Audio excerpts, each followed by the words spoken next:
যে কোনো পুজো পার্বণ বা নিরামিষের দিনে এই রেসিপিটি করে দেখতে পারেন, খেয়ে খুব ভালো লাগবে।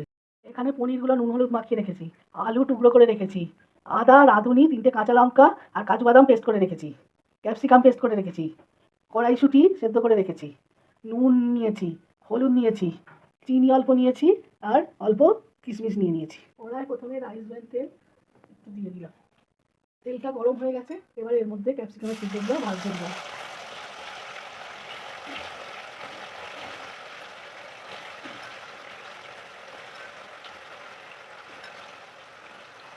ক্যাপসিকামগুলো ভাজা হয়ে গেছে, এবার বাটির মধ্যে তুলে দিলাম।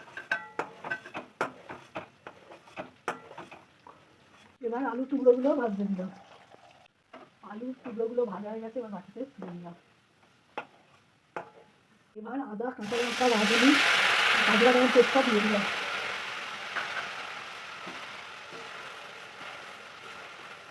এবার এর মধ্যে আমি ক্যাপসিকাম বাটাটা দিয়ে দিলাম।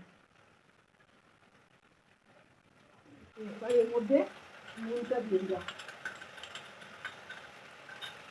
হলুদ গুঁড়ো দিয়ে দিলাম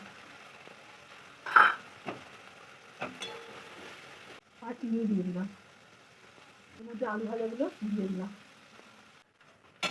অল্প জল দিয়ে দিলাম। জল দেওয়ার পর একটু দিলাম, এর মধ্যে কিশমিশগুলো দিয়ে দিলাম, শেষে পনিরগুলো দিয়ে দিলাম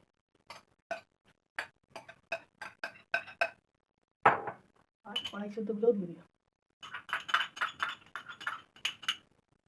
তৈরি হয়ে গেছে সবুজ পনির ক্যাপসিকাম।